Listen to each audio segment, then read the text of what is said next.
First off, welcome. Goddamn it, welcome. Who you with? You ready? This is the Bernie's Daughter Podcast.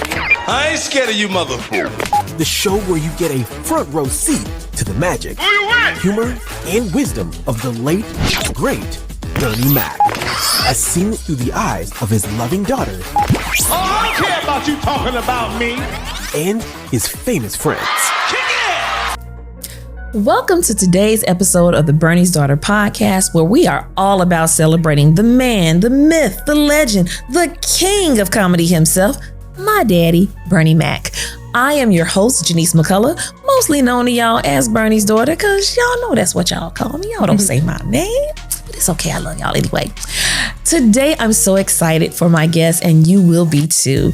We all have watched her grow up, and we fell in love with her the moment we all heard her say, Uncle Bernie.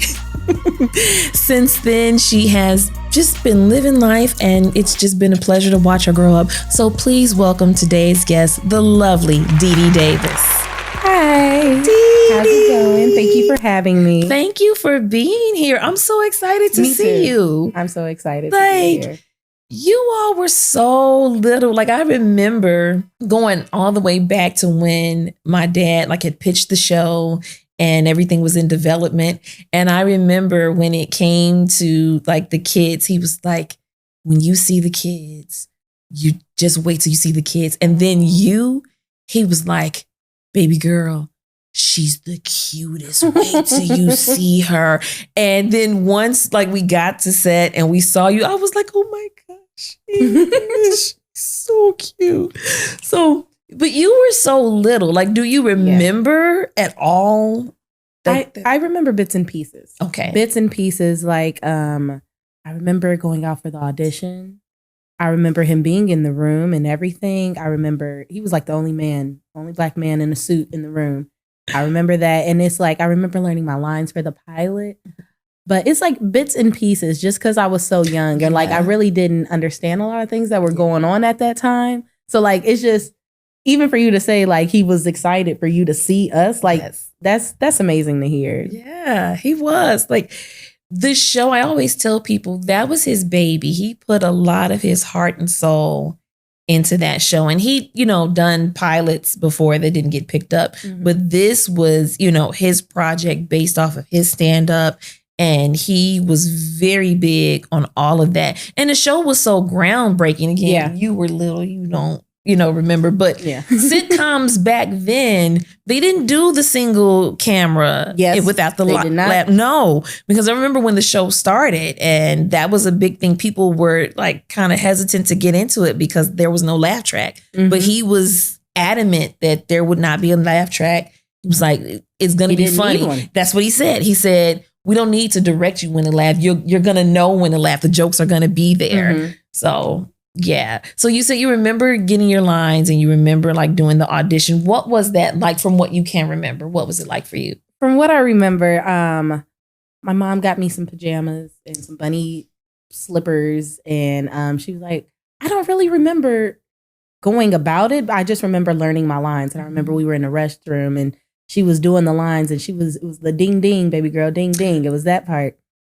And I remember that. I remember going into the room. I remember giving my lines and I remember seeing him in a crowd. It was a whole bunch of other people in there, but he was the only man in there, African-American man in there. And then afterwards, I remember he came out and he spoke to my mom because we do people in the same city. That's right. Yeah, and somebody went to the same church as my grandmother. The same church. Uh-huh. Yeah. I think it was my Aunt Margaret. Okay. It was my aunt, God bless her soul. But same for my grandmother, R.I.P. They went to the same church. And I remember they had a conversation about it. Mind you, I'm just young. I don't know who he is or anything. I didn't really understand the significance of everything I was doing at that age. But now that I'm older, I'm able to look back and wow, I can't believe I actually did that. I was a part of his legacy, which is such an honor. Yeah, you were so because I was going to ask you that. We'll get to that part in a minute. As far as you, because again, you were so young. I'm going to keep saying this because you were just a baby. But my dad was one that he was known for improvising a lot of lines. He didn't stick to script. So I know, like, I ain't even got to ask you, did he do that with you? I know he did. But did he, was he bringing you along with you? Like, hey, at this line, I'm going to say this. And then, Yeah, no, he would definitely like say this here. Or like the one scene where I slapped Jeremy in the face and I was like, punk. He told me to say that. That's him all over. Yeah. I did not want to say it. I thought it was a bad word. And he was like, I want you to say this. And I was like, I can't say that. I told my mom. My mom was like, no, it's okay. It's all right. Let me tell you how I know that was him. When my little cousin was 4 years old, he had to go to the doctor, get his physical. And before he went, I think like the day before, my dad was like, come here. Tomorrow you got to go to the doctor. The doctor going to give you a shot. When that doctor give you a shot, I want you to look him dead in his eye and tell him he ain't nothing but a punk. And my cousin did it. And my aunt she called the next day. Like, how did that? Like, what? He did. She said he started crying and was like, you know what? My Uncle Bernard told me you was a punk. And he was right. You ain't nothing but a punk. That's hilarious. So when I heard you, I know that scene. And Jeremy's all on, and you look at him, punk. I said it. I knew that was him. Yeah, no, he used to definitely hype me up when it was like our time to fight. Different the scenes like that. He'd be like, he's been getting on your nerves lately. Like, go ahead and release your anger out in this scene. Like, go ahead and get him. Yes. So you all, one of the most beautiful things about the sitcom is just watching all of you all together and the chemistry that you all had with my dad. Mm-hmm. I know it was Jen because I came to visit and saw y'all. So I know it is. But for the people who don't know, for the people watching, can you tell them like what your relationship with my dad off screen was like? Yeah, no, I say this all the time. I definitely feel like your father was like a second father figure for me. Just because it was just me and my mom on set. Well, me, my mom, and my sister, and my dad was in Chicago working. So I didn't have my dad's presence all the time. But like Bernie really stepped in and would like help direct me, give me advice. And like he was just always that male presence I've always had. Like certain lessons he's taught me. And I always say like he taught me how to snap my fingers. We were doing a scene right before in and out takes of the scene. He literally taught me how to snap my fingers. So it's just, he made the set feel like a family to the point where I actually thought we were a family. Y'all were though. I thought he was my uncle. Like I asked my mom, like, this is my uncle and my auntie. Like y'all had me calling him Uncle Bernie, not Wanda. And so I appreciate the fact that he actually let me call him Uncle Bernie off set. Yeah. Like he didn't tell me like, no, you can't call me that. Nothing like that. Like he answered to it. And yeah, no, I appreciate the way the set was. Mm-hmm. Like I've worked with other sets and different things and it's nothing like the environment that he created. It was so loving and like we really felt like a family. And I think that's one of the reasons it was so hard when it ended, because I was just like, I'm not going to see them every day anymore. Like I don't understand. Yeah. So let's kind of go there. Like you're part of this huge sitcom that is, I mean, at the time that the show aired, it's one of the highest rated shows on television. That's so crazy. I had no idea people were watching us.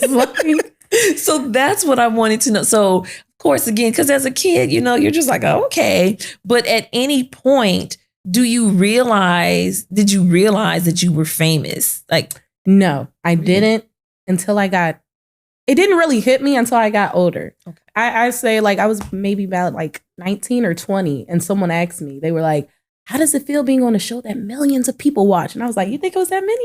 Oh, yes. Yes, they looked at me, they were like, what? And I'm like, you really think it was that many? I'm like, I don't know, maybe like hundreds and thousands, but like millions? I was like, I don't know about that. Like no one broke it down to me like, hey, you're on TV. All I knew is that I come here, I do my lines. If I do good enough, my mom was going to take me to Toys R Us and I'm going to get some Barbie dolls. I love it. I just worked hard for my toys and that was it. But I kind of realized that when people would notice me, the first interaction I had, I think it was after the pilot and we were in the mall and some people came up to me and they were like touching my puff balls and grabbing my cheeks. And I'm like, why you mommy? me? I'm like, mommy, how did they know me? She was like, they know you from the show. And I'm like, what show? Because to you, it's just like, this is life. I didn't connect the two together. Mm-hmm. I just didn't realize it. I was just having a ball on set. Yeah. But see, that again, that goes back to how well the set was done for you. Yeah. That you felt that safe and at home, that it didn't even feel foreign. Like, yeah, I'll say he definitely made the environment for me to be a kid still. Yeah. Like I remember he would always say, like, she's a kid. Like she can't do that. She's a kid. Like she need a nap. She need to get her a snack or something. But he would definitely let everyone know, like, yeah, I'm working, but like she's still a kid at the end of the day. So like he would like let us do pranks. We used to do pranks on the set. Any type of toy I wanted from the what is that? The props. Mm-hmm. He would be like, make sure she has it. Like he would make sure we were good. And I appreciate that so much. Oh, I love it. Like I was laughing listening to you, not at you, but just the sheer fact that you said it didn't register to you, because that's how it was for me. Like by the time the show came on, I was grown, but I remember as my dad was becoming famous, you know, when I would be out and folks would, you know, come up to me, I heard your dad's famous. And I would be like, well, you know, I guess it depends on what you call famous. And they would be like, well, who's your dad? And I'd be like, well, have you ever heard of Bernie Mac? And I remember being out, and this was like during Kings of Comedy. I said it, and I think it was my ex-husband. He was like, you can stop asking people if they heard of him. Everybody's heard of him. And I was like, oh, have they? Oh, okay. Like, because when that's all you know, it doesn't register to you that this is what it is to everybody else. So no, I understand. It definitely took me some time to understand, like, he was famous. That's what I wanted to ask you. Like, I did not know. I didn't know he was. I just thought we were all a bunch of people. Like, this is our first time doing something. We all just came together. And then once I got older, maybe about like, I think I was like 16 was the first time I watched Kings of Comedy. And I was like, oh my gosh, it's funny. Like, that's what I wanted to know. Like, how was it seen? Because up until then, he was just Uncle Bernie. Yeah. You watch any of his stand-up, now you see Bernie Mac. And I imagine it would be like the first time you see like grandma, you know, cussing or something. You're like, I was just like, oh my goodness. No wonder I haven't seen this until I was older. So I remember, I think I seen him in something on TV. I don't even remember. I was so young, and I seen him, and I told my dad, like, what's he doing in there? Like, he's on another show. And I told him, like, I seen you on TV. Like, so cute. Oh my God, that's adorable. I love it. So now that you're older and the jokes can land, because I can relate. I remember him taking me on tour and watching people, you know, tell jokes, and it was jokes that I didn't get until, you know, I'm in undergrad. And I'm like, oh, I get it now. So now that you're older and you look at his comedy, what do you think about it? Oh, he's hilarious.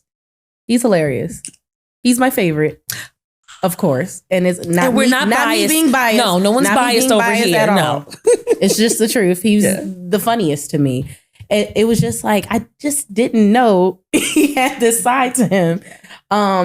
Like, I didn't understand his humor. Like, when I was a kid, I would hear him say things and I'd just be like, what is he talking about? Like, I don't know what he's talking about. Being older, I'm just like, oh, like comedy gold, literally. He was hilarious. Looking back on certain things, I'm just like, several years later, now the joke's clicking. I definitely relate. So what's your favorite stand-up joke that he has? I don't want to be biased again, but it happens to be the milk and cookies. It's because it was quoted to me for so long. And I'll just be like, why would people keep saying that? They thought you were they knew. I was like, why? They always ask me, do I want some milk and cookies? Do I want some milk and cookies? And I used to be... I was like, my character don't even eat milk and cookies like that. See, I feel bad because he told the joke so well that everybody thinks the kids are real. So I'm always getting, how are the kids? And when I have to tell them, oh, there are no kids, you can see the hurt. Like they have to, they have to reconcile because for all these years they've been like, So for anybody out there who did not know the kids aren't real, I'm so sorry that I have to be the one breaking news. Them kids from them jokes ain't real. Ain't no 2, 4, 6-year-old. Like I'm sorry. Fictional character that dies. Yes. Sorry. I'm sorry. Sorry. But and I hate getting to this point, but we know we have to talk about it. What was it like for you when you found out that my dad died? It was tough for me. I didn't see it coming necessarily. And I don't know, it was just a shock. I was young too, so like I didn't really understand. And I was just like, you could tell me, like my mom told me, I remember it was the day of the Bud Billiken parade. Yep. She called me and I was just like, what? Like, no, like I felt like I was dreaming and I was just like, I don't understand. And I don't think it actually hit me until we went to his memorial. And like when we walked in, I was just like, I hated that day. I hated that day. Yeah. As far as memorial services go, it was a beautiful service. But for me, it just felt like, hey, we're just going to keep you sitting here for hours reminding you that your dad just died. And in case you forgot, guess what? Your dad died. Ooh. And and I hated that I had to listen to people, like people kept saying was and were and talking about him in the past tense. Baby, when I tell you that, fist balled up on sight. Yeah. Because I could not reconcile. I logically knew and understood, yes, he's gone. But talking about him in the past tense, I was like, absolutely not. Why are you doing that?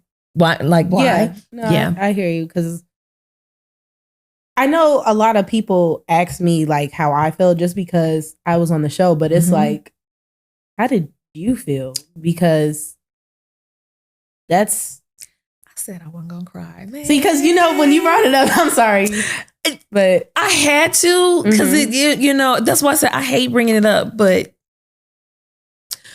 I remember the night it happened, and the whole day. So it was the third week he was in the hospital, and up until that point, I had been like, he's gonna be okay. He's been hospitalized before. He's gonna come home. He's gonna be fine. And that Friday, the doctors said, listen, we need to do, routine procedures. We need to change his PICC line. We'll do that and it'll be fine. And the weird thing about that day is that Friday in the ICU lobby, usually it was packed. Like there were tons of people. When I got there that morning, it was just my mother and my grandmother. It was empty. It was such an eerie feeling because I remember walking in and looking like, where is everybody? Like, what's happening? It's empty. Like, huh? And they were just like, oh, everything's fine. And they kept saying they were going to take him, to change his PICC line. But the time kept changing. They kept saying, we'll take him down at 10:30. Then it turned into like noon. Then it turned into 2. And it just kept getting later and later. Yeah. And in June, my mom's birthday is in June. In June for her birthday, I bought her tickets to see Jill Scott. The concert was that night, August 8th. And I remember saying to my mom, because by that point I had taken her phone from her because people just kept calling every day. Yeah. And I was watching her have to, relay the same thing. Okay, the doctor said that. Then, someone else would call. So I was like, no, give me the phone. I changed her voicemail message and I kept her phone. And I told her, I said, we've been coming to this hospital every day for 3 weeks. We're going to go to the concert and just kind of get our mind off of things. Yeah. But you could tell both of us were just sitting there like, okay. So by the time it came to go to the concert, they hadn't taken him yet. And they just said, we'll take him down. Don't worry. We'll call you if anything changes. We're still thinking, okay, everything's all right. Get to the concert. And like I said, we're just like Walking Dead, just sitting there like, we're here, but like Jill Scott is performing and it's a crowd of people just, yeah. And the two of us are just like, okay. My phone rings and I make my way outside to try to hear. And I heard the doctor say, okay, he's stable now, but he did cold. And I just was like, I'm sorry. You say what? And she told me he's been gone, like he was gone for like two, I think she said the first time. And I was like, there was another time first. Right. She said it's like 3 minutes. They brought him back.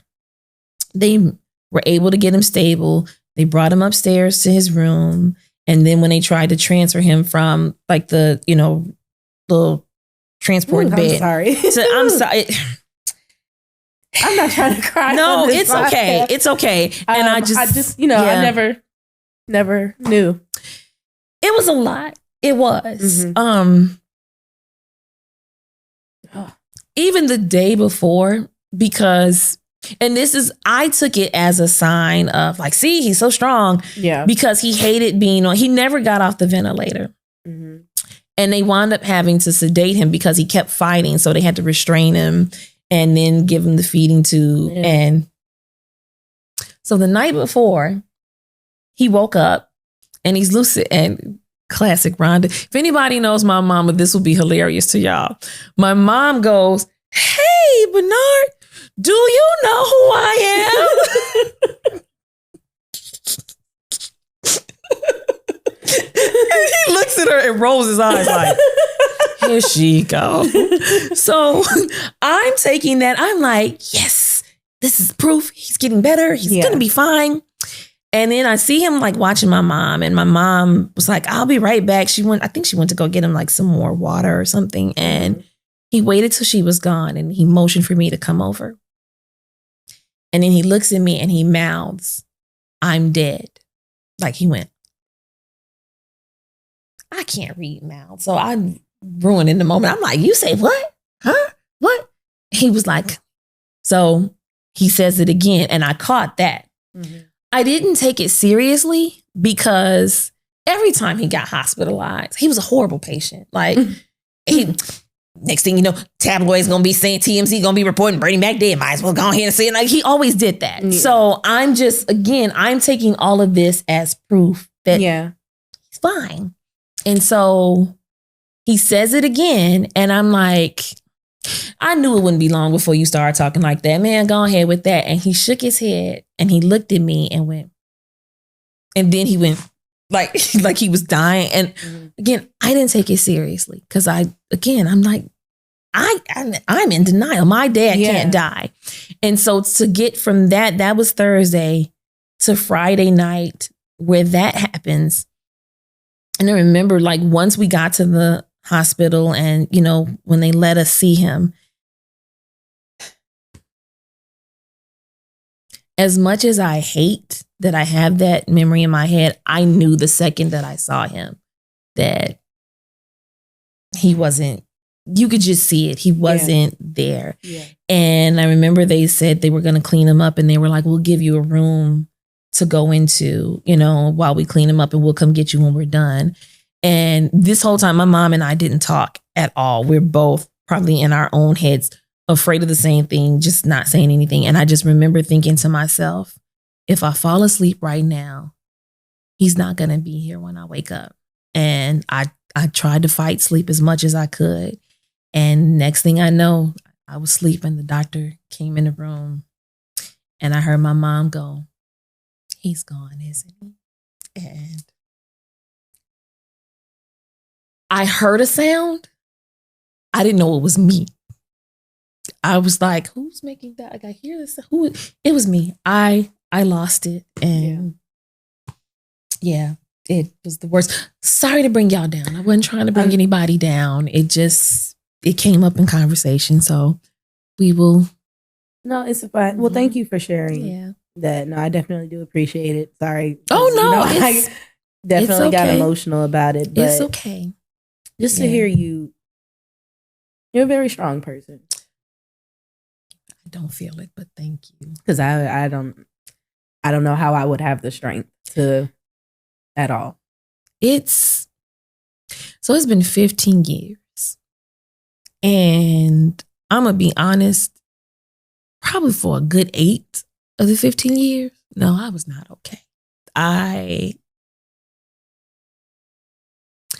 Devastation is the only word that I can think of. Devastation is the only thing that comes up because it was like the bottom fell from underneath me. And I just was like, well, what am I supposed to do now? Like, even when he got on my nerves, and my dad could get on my last nerve. Like, Bernard Jeffrey could work my nerve like nobody's business. But even in that, he was always like my guiding star. I looked to my dad for everything.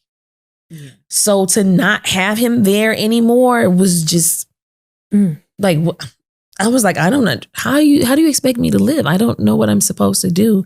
And I remember when people would ask me how I was doing, I would just straight up like, about the only thing that could hurt worse than this is if something happened to my daughter. Like, because but it took me a very long time to feel just okay. Like, not even good, just okay. Like, after a while, I was like, I don't even want to be here. Why am I alive? Like, you telling me I don't want to do this? Who?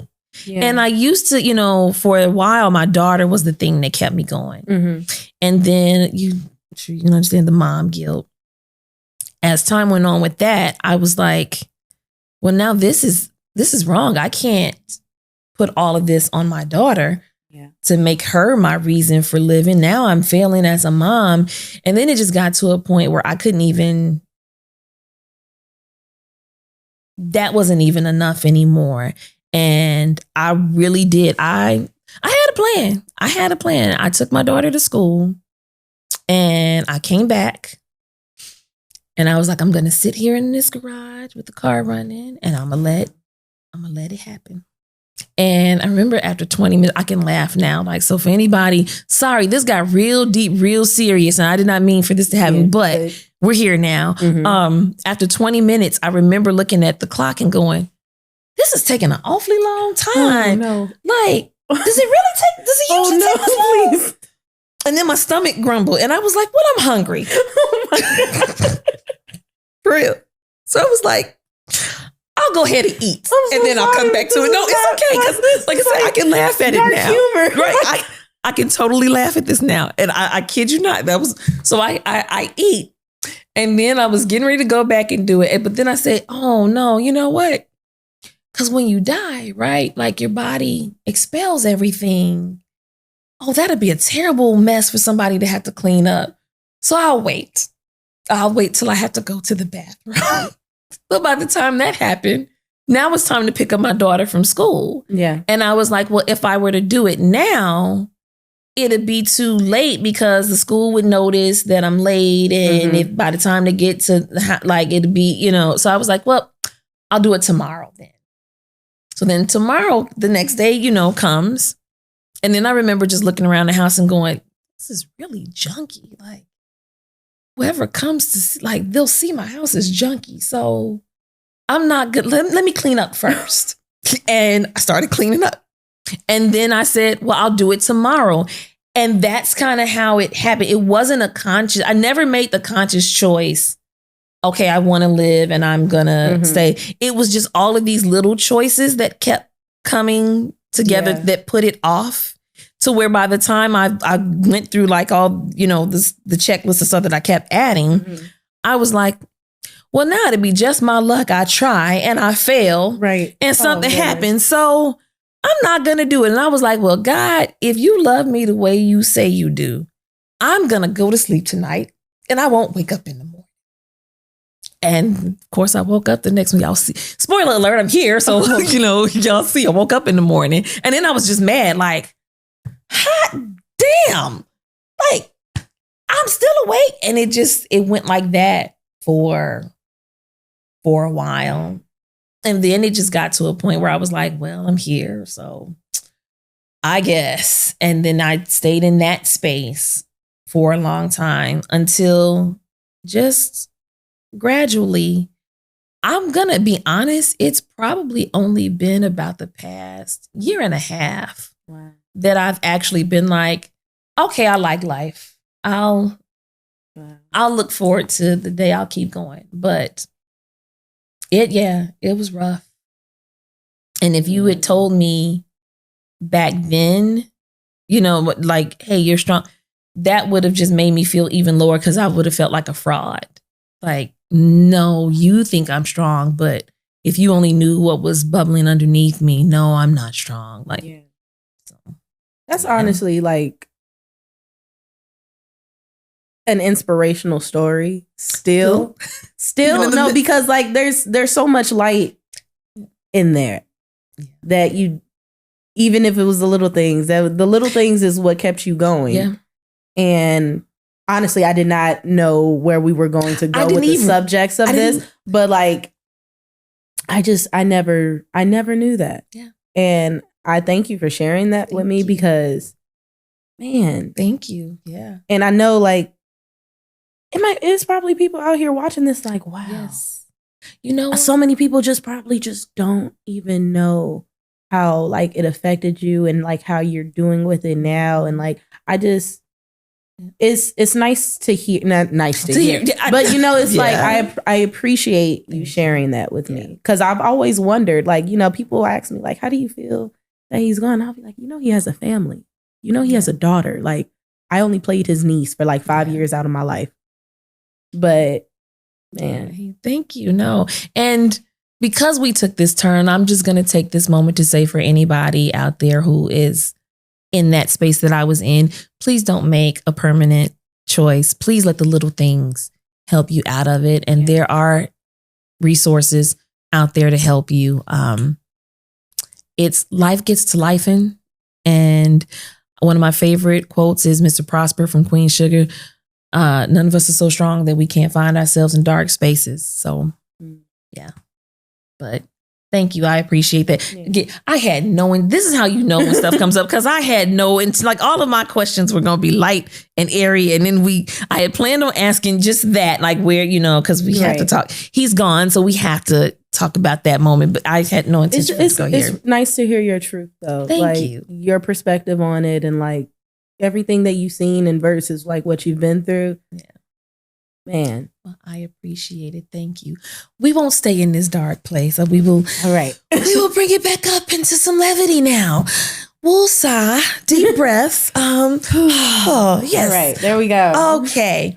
So, what's one of your favorite memories from being on the show? Oh, there's so many. I think most of my favorite memories would be like stuff that happened behind the scenes. Like there was this one episode of the Bernie Mac show where Jeremy went missing and they didn't know where he was and he was on top of the roof. Yes. It was the scene of him coming in the kitchen. Like I've looked everywhere. I don't know where he is.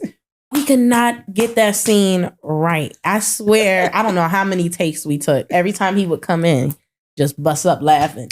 I was tired. I was like almost at the point where like I had to go from the set because I was done working my hours. Child actors, right? I'm sitting there like I could have been gone if we would have finished the scene by now.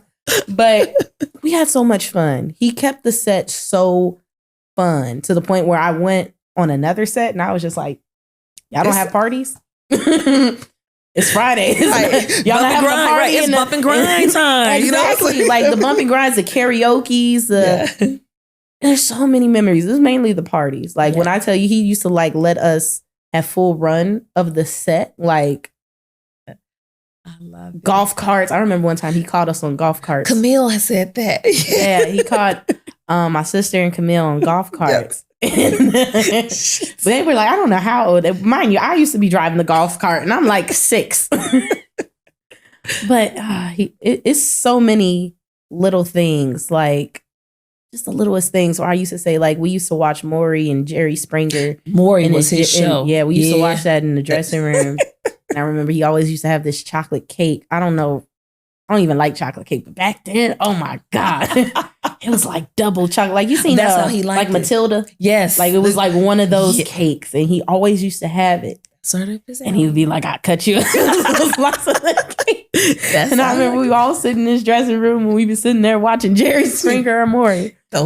Listen, everybody likes to ask me, what was he like that? Listen, when I tell you that man was regular, Maury, Jerry Springer, restaurants, Old Country Buffet, Pepe's, for all of y'all who from Chicago, like Pepe's and Red Lobster. Those was his stuff. Okay? That was him. Yes. But I love that. So we've talked about, you being young, and you are one of the, I don't want to say it's few, but very rarely, most of the time when we're talking about child actors, it's usually, some type of mess. We know your parents, did play that. So no, man. For you, what was it like? What was your experience being a child actor? I say it was a little difficult for me at first because I didn't understand what I was doing for so long. And then when I got to the point of understanding what I was doing, I just kind of wanted to have a regular life. At the age of 4, I was being homeschooled. Regular kids, they're in kindergarten, stuff like that. No, I'm on a set, like doing my lines. So I had a wonderful childhood and I got to do so many things, but there were certain things that I felt like I missed out on still. So, I don't even know. I appreciate everything I did have. Like, we did so much as kids, like traveling. And like, I remember when the show would get picked up, we would go to New York and my mom would take us like to Broadway shows. I'm like 7 years old, like living life, traveling and award shows and all that stuff. But I don't know. I just kind of missed having a regular life, or like saying, oh, this is my friend from first grade. I don't have no friends from first grade. So I think being in the industry at a young age, it kind of sheltered me. No, it didn't it sheltered me completely, to the point where I was like 14 years old, moved back to Chicago with my dad. Boom. Life hit me hard. It hit me hard. I didn't understand certain things, or I was just like, I don't get it. Like when I heard about like people robbing and killing and things that was going on in Chicago. Foreign to you. I was like, why are they like, what is going on? Bless like, your heart. I know everyone used to look at me like, we got to protect Dee Dee. We have to protect at her. all costs. Okay.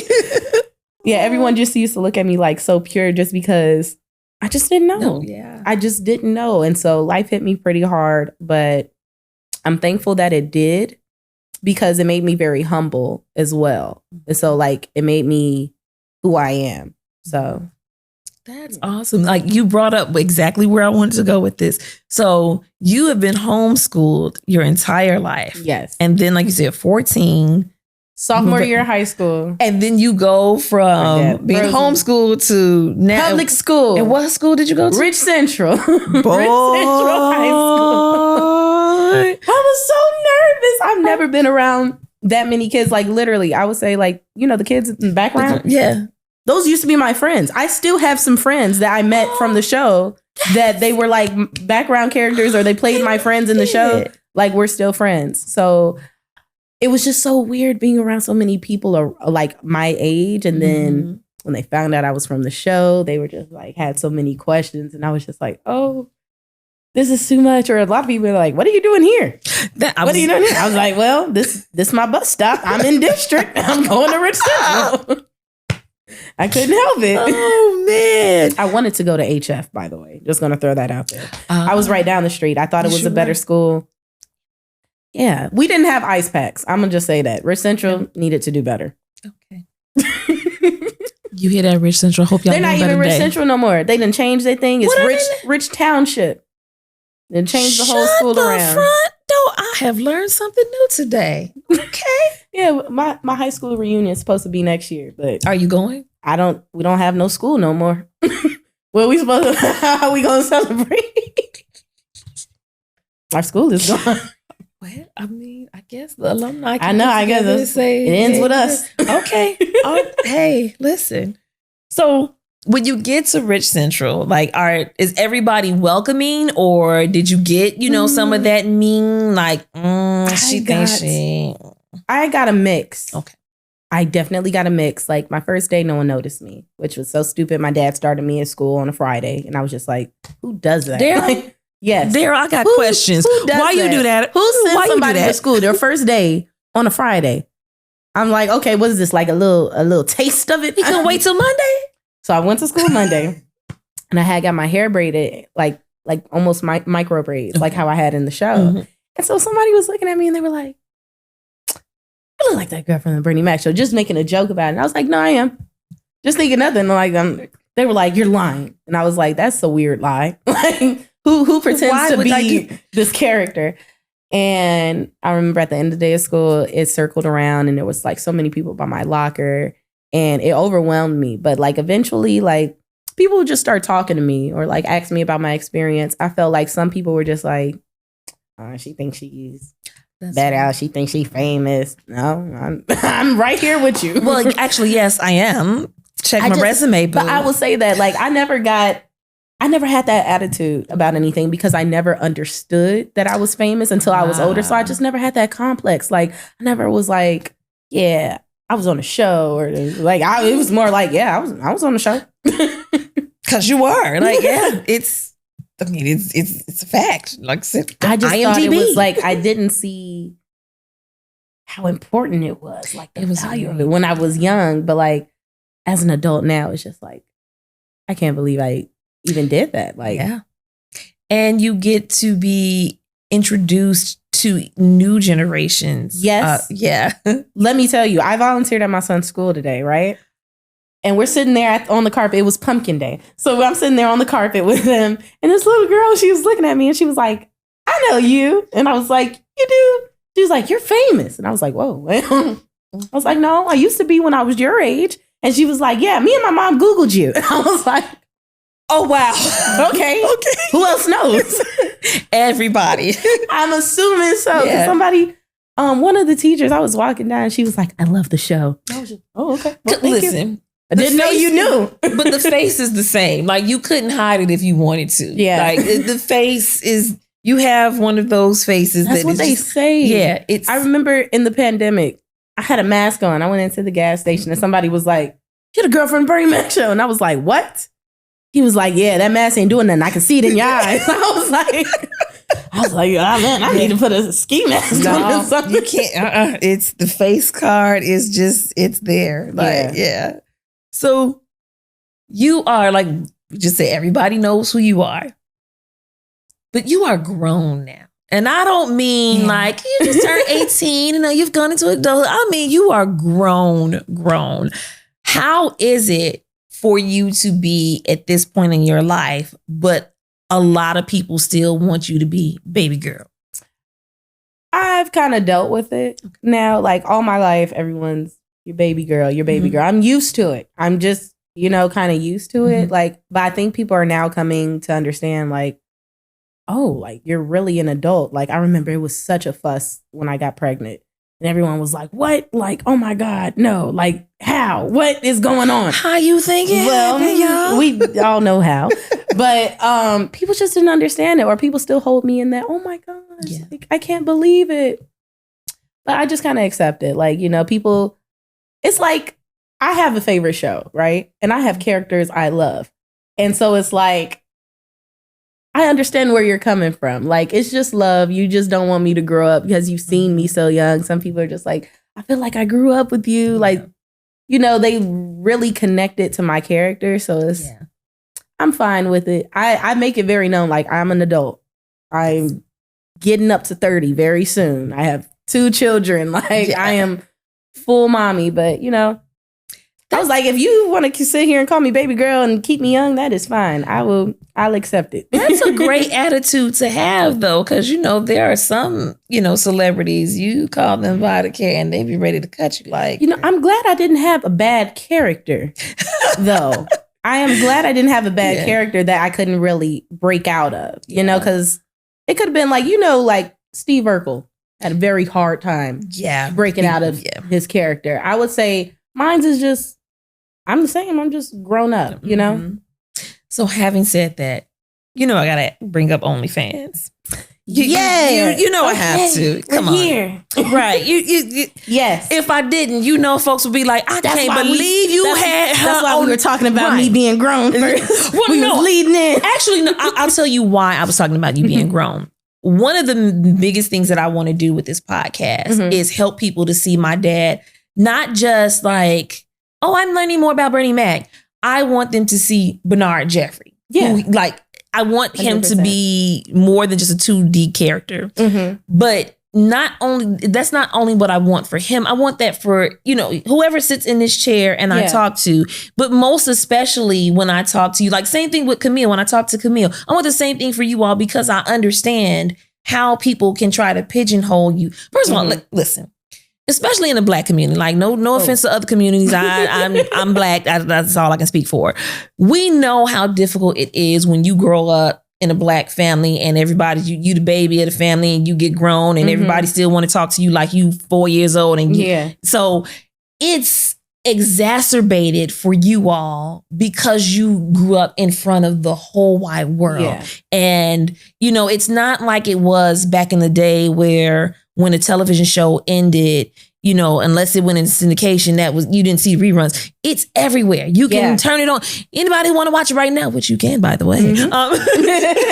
But anybody wants to turn it on, boom, they can watch it. Yeah. And there you are, forever baby girl to them. But no, you are grown. So that's why I've been saying it. Yeah. Like because you deserve that. You deserve to be seen as Dee Dee and not Baby Girl. Baby Girl is a character you portrayed very well too. We're sorry. But right. Sorry. She had to grow up, y'all. It happens to all of us. So no, I do appreciate that because I do want people to see me as me. Yes. Like I'm a great person. I'm wonderful. So I would like for people to see me as me, or like it's so funny when people get to know me, they're just like, oh wow, like you're pretty cool. Oh, thanks.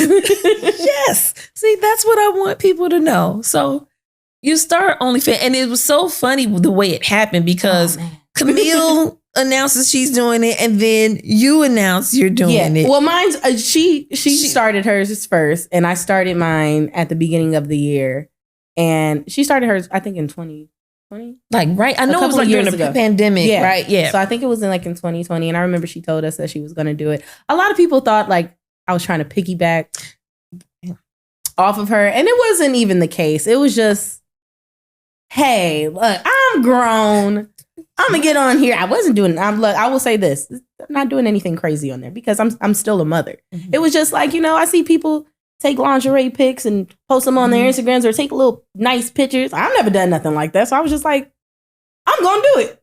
Nice, and I did it, and I felt like it started off as a joke, and then I think it kind of turned into a confidence booster. Okay, not really of like. It made like more of self-confidence. Like I've never done I've always been the like bigger girl, the chubbier girl, even like as a kid, like I always had a little pudge. And so it's like kind of like taking back my power. Like I like the way I look and hey. I love it. So it's really like the equivalent to like when you do those, because I had a friend of mine one year did like the boudoir party where we could all go and, you get to pick your lingerie and buy it. And then the photographer, she had the basement set up. And that's fun. Yeah. And it's when you said confidence booster, because I can relate because I'm somebody, I used to always look at other women like Kalita. Kalita, it just oozes sexy. Like when she came on the screen, it was like, how I want to look like that. How you get to be sexy? Yeah, So you just want to have like you want to give that too. You know? And so I've never really. I'll say this: I never really looked at myself as sexy. Like I'm so goofy and stupid. Like my sex, it's just like I'm so stupid. So it's like for me to do that and like feel more powerful. Like. Oh snap! I was like, okay, go ahead then. Like, just, I never did nothing like that before, but it made me feel good. I love it. It made me feel good. It was something I wanted to do, and I was just like, hey, we gonna do it. Talked to my guy about it. He was like, I'm cool with it. I talked to my mom. I talked to my parents about it. I was like, hey, I'm gonna let y'all know because I was like, I don't want no blogs coming out because they would come. Surprise. Yes. But no, I did tell like my close friends and family because I was like, I know that if I do this, even though I haven't done anything in the industry for the longest, people still like to keep little tabs on my life. So I was real self-conscious about it just because I was like, I'm a very nervous person. A lot of people don't know that. Like I have horrible stage fright. Shut the front door. Yeah. A lot of people don't understand. I have stage fright just because the show wasn't taped in front of a live audience. No, it wasn't. The people that we were going in doing this in front of, I seen them every day. So like when it would come to award shows, I used to hate it. Like I used to, they'd be like, you want to say something? But can I say this is a perfect example of how you just never know what's happening behind, for someone else, because we have a tendency to look at other people and we create narratives in our mind of what is going on with people. So just watching you, even as a little girl, you oozed confidence and self-assuredness. And I was not. Oh my goodness. I would say I just really got into my confidence. Literally, like as my late 20s. My late 20s. I'm just now really getting into my confidence because I was always told like I was chubbier or bigger, or like kids would make fun of just like, and like I know that my weight began to be a problem for the show too. I remember that part. And so I don't know. I was just like, having that instilled in you like as a kid, like it just it messes your head up a little bit. And I always thought like I was just like overweight. And then when I came to Chicago, I remember one of my friends, she was like, "You're not fat, you thick." And I was like, "What? Thick? What is this?" Slim thick. And that's when I like started understanding like, oh, okay, like I'm not bad. I'm not bad looking. I think I used to feel bad about myself because I wasn't like the girl that you would see on TV necessarily. I wasn't like the mixed girl that they always had with the curly hair out, the light skin, the slim that could wear anything. So I just always like didn't feel as confident, especially acting. Like the Bernie Mac show was like literally like my safe haven for me to be myself. But like other auditions, I would just be like terrified or really didn't want to do it, honestly. Especially when they said all ethnicity. Don't even send us out on those. We were just like, no. I'm tired of going to these and they're not looking for me. Not at all. No, they were not. And I used to feel like they wanted a look. And I never felt like I felt like was fit into that look. Mm-hmm. And so I would say that's made me want to stop acting just because like I just at one point I just didn't feel like it was for me. But like now looking at it now, it's like so diverse. Yes. And there's so many different types of people on TV that it makes me like, maybe. So are we gonna dip our toe back we might test the waters? Okay. I like it. But I don't love that you just said, but right. You know what I mean, right? Yeah. It goes back to that because, and I especially think that, again, I can only speak for women, so men don't come in my comments saying anything. But as women, we already get messages about, how aesthetically pleasing we need to look. Yeah. And, it's gotten better because I remember for me growing up, it was being dark skinned. Like everybody was like, "Oh, you black as hell, you black as a tire." Like, and I was like, well, gee, okay. That kids are mean. Yeah. Very mean. They are mean. Very mean. One of them hurt my feelings today. They'll do it to you every time. Kids are undefeated. But, there's always this messaging that we get in this world about how we're just not good enough as we are.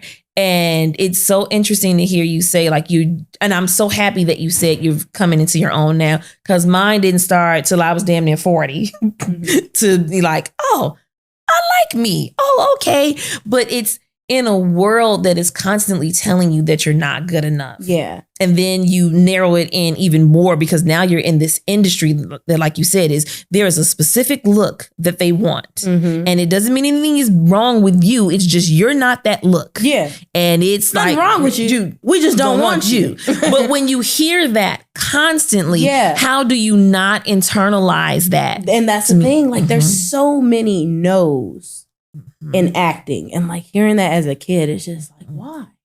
Yeah, I worked so hard. I gave my all in this audition. Like, what was it about me that you just really didn't like? And I think a lot of us go through that of like just being, like having low confidence because you just don't feel good enough most of the time. But yeah. And especially as a kid, because you go through the stages of being a kid. Like first you're the cute little kid that everybody's, aww. Then you start becoming, a bigger kid, and then, puberty hits. You have to find yourself. I was just like, oh gosh, puberty was horrible for me. Oh. No, looking back at it, it was horrible for me. And I'm mad at my parents for letting me look the way I did. I was trying to find myself. Thank you, parents, for letting me find myself. Y'all could have helped me a little more direction, but it's fine. See, this is why being a parent is a thankless job. Because then if they had did it, you might be sitting here like, see, and then my parents made me look like this, couldn't let me find my way. Like, we don't be knowing what we're doing. We tried. But I just want to take this moment to say I'm proud of you because just woman to woman, because for me, and I wasn't famous, but just going through that for my own and coming into really learning how to like and love myself, it makes my heart burst to hear you say that you are at that place now. Yeah. So I love it. I love it. Yeah. So you are a mom now. Yes. We've talked about kids. And one of the things that I love when we talk about, becoming a parent, we always talk about, the birth of a child. We never really talk about how a parent is born every time. And it's not just one time, okay, I became a parent the moment, I had this baby. The next baby, you're like born again because you're a new person. What has being a mom, what have you learned about yourself in being a mom? Oh man. I learned that how passionate I am for my kids and like how much my kids give me strength and like motivate me to do certain things or to give them certain things and make sure that they're taken care of or anything. Like it's so funny, like how my kids give me strength. It doesn't make sense to me. Like I literally don't get it, but they're honestly like the best thing that ever. I have so many regrets, but like, no, would I ever regret my children? Not at all. I love them to pieces. They're literally the best thing that's ever happened to me. Like my son, they met Logan and Leia. Those are my babies. He is so funny. And like, I had a bad day earlier this week and I was just down. And, like sometimes as a mom, a stay-at-home mom, like I am tired. Pumpkin day was today. I am exhausted right now. But like it's sometimes I'll have a little break. And I'll just be like, oh, I'm just exhausted. Like sometimes I feel like I can't do this. And like I'll see my son and he makes my day turn around. But let me tell you how he turns my day around. For some reason, he thinks that singing Michael Jackson, We Are the World, makes me happy. Of all the songs. I don't know why, but like I was crying in my room. And he was like, you sad? And I was like, Logan, just not right now. He was like, we are the world. Oh. We are the children. I'm like, and the baby shall leave. And I'm fine. And I'm fine again. Like, they're like a reset for me. I don't even know how to explain. You listen. It's just I'm like, a mom. Oh, listen, I'm a mom. She will be 17 next week, but there are times I look at her and I'm just like, no. Right. No, like, I will give her I will. Yeah, it's one of those things like, I understand having kids. I understood my parents. Yeah. I understood them. And like, especially when it comes to disciplining your kid and, when you hit them, when your parents used to be like, you want to come with me to the store after you just got in trouble. I be feeling bad. I'd be like, look, you know why I had to do this, right? Listen, I didn't want to have to. But yeah, I just love them. And I understand why my parents were hard on me in certain things because they made me who I am right now. So, man. Oh, that's beautiful. And I love the mom. It's like, I call it the mom face. Like you ask a mom about her kids and you can just see her face light up. You're lucky like you have my phone. babies. We took these pictures earlier. It was pumpkin day. Core memory. I love it. So what is something that you want people to know about you, Dee Dee? I know you said you're goofy and silly, but what is something, grown woman Dee Dee? Like, grown woman me. I am a real person. I am a real person. Yeah. I have real feelings. I I react. I'm funny. I'm silly. I'm goofy, but mainly I'm loving. I'm very loving and I'm very giving. Sometimes over giving. I do the most, but I just want people to understand like I'm a real person. Some people just don't understand I'm a real person or like it just doesn't make sense to them because they watch you on the screen and they see you, on the screen, or they know what you grew up on set, so they've created the story of who you are. No, I know it's fine because I do that all the time with my characters. I just want people to understand like I'm an adult, I'm a mother, I do what I have to do, I am a hard worker, I'm a great friend, a better sister, the wonderful daughter. Let's throw that in there as well. But I'm just a regular person. I'm just a regular person. I think that I just wanted to be a regular person for so long that it's like I'm happy where I am. This is where I wanted to be for so long. I wanted a regular life. I wanted to just be able to live. And I'm thankful every day that I'm just able to live. Like when people are like, oh, you don't want to be back doing this. I am so happy with my life. I am so content with everything I do. Like just me going to Target and getting some coffee and walking around or just doing regular things. Like I wanted that for so long and I'm at peace with where I am right now. Like this is where I want it to be. This is where I'm at. I'm stable. I have my kids. I have my man. We have a dog. We just got another dog. But good old American family. Honestly, that's all I wanted. I remember like as a kid, I remember someone asked me in an interview, like, what do you want to be when you grow up? And I was like, probably a babysitter. Why? I don't know. I guess that was just the mother instincts in me that I always just wanted to be a mom. And I always wanted to just give my kids as much as I could. And now that I'm doing that, I can't ask for nothing more. I love that for you. Thank you. I do. I love that. Gosh, that's beautiful. Look at that. All right. So since this is the Bernie's Daughter podcast, we got to end on the same note that we began. My dad.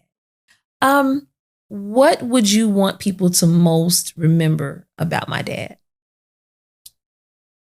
How I would say he was very true to himself. How true to himself he was, like how confident he was.